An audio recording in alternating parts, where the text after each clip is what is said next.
Hello, everyone. Welcome to the Bureau of Land Management Eastern States podcast, Not Your Ordinary Job. I'm your co-host, Jasmine. Hello, I'm Ashley. Each week, we will highlight a Jackson Hotshot team member by allowing them to speak about their experience working in the career of fire. We are very excited for you to listen to their stories. We also encourage you to head over to nifc.gov, that's NIFC.gov, for the latest fire news every weekday. We would like to welcome Hilary on the show. How are you? I'm well. How are you doing today? Yeah, we're doing awesome. We're happy to be able to interview you. So our first question would be, what made you want to get into the career of fire? The opportunity, I think, of participating in the ongoing history of fire and having a means of contributing to the health and longevity of the public lands. As someone who hunts and I do a lot of hiking and backcountry camping, it just seems like a really neat way to give back. And then also the mental and physical challenge of it. Kind of always been fascinated with the history of the public lands and the people that dedicated their lives to it, essentially. And it just seemed like a pretty neat cause to be a part of. That's great. So what do you feel are the biggest challenges that are faced when working in the career of fire? There's always like the physical challenge and the inherent risk that I think just being away from family and my home would probably be the foundation of the challenges. I live in Montana, so coming to Jackson, and I'm going to be gone for 6 months, which is fine, but my significant other is in fire, so we kind of both understand, and that makes it a little easier, just knowing that, we're kind of going through the same thing. So, but definitely being away from everyone. While being away from family is one of the top reasons that it can be challenging, what would you say is your favorite part? Why do you go 6 months away from your family? What makes it worth it? Being part of something that's much bigger than myself, I think, is a huge motive. Your world gets a lot bigger when you experience the forces of this field, and I think it just broadens your perspective on life. I think manual labor is incredibly important to experience, and doing it for 6 months, you walk away kind of as a different person, and that transformation that progresses, at least over the last 2 years, has been really valuable to me personally. That's great. So throughout these 2 years, are there any goals that you have accomplished? It was really important to me to show that there doesn't have to be a gap between what men and women can do in fire. So I put some pretty extensive work into my physical abilities, and that, I think, increases the opportunities that women have within fire. If we can start off on the right foot and be able to contribute as much as our male counterparts, I think that's really a really positive thing.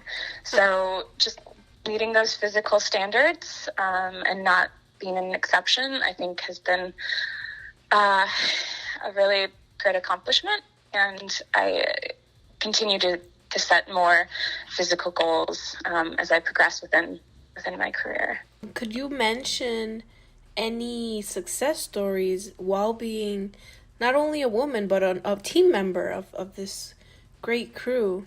Success stories that you've recalled in this year? One of my biggest successes was started last year. I was on an engine, and I kind of knew I wanted to be on a hotshot crew, so I wanted to detail with anyone, and finally the opportunity to detail with Jackson arose kind of in the middle of the summer, and that was my opportunity to show that I was capable, and I got an invitation to apply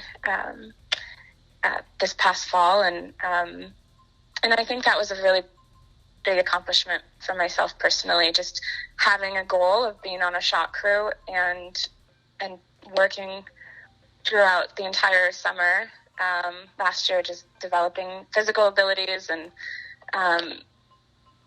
just learning all that I could from being on the engines and detailing.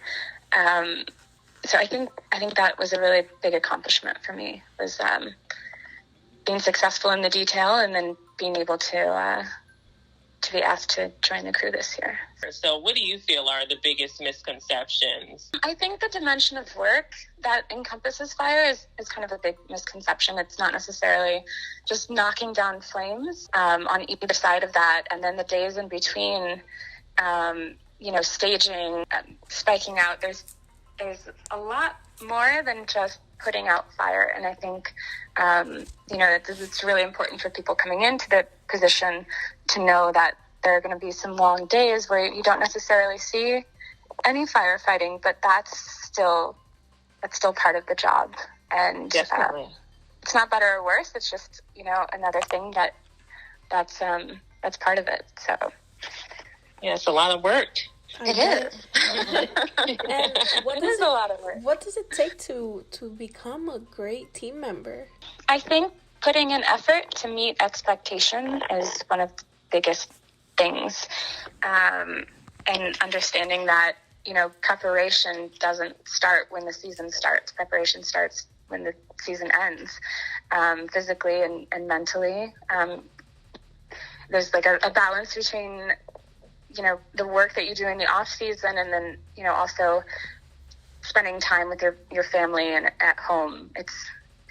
I kind of feel like you're still on the clock when you end, because you're rebuilding your body again. I think that shouldn't be overlooked. The amount of effort that you put in to prepare.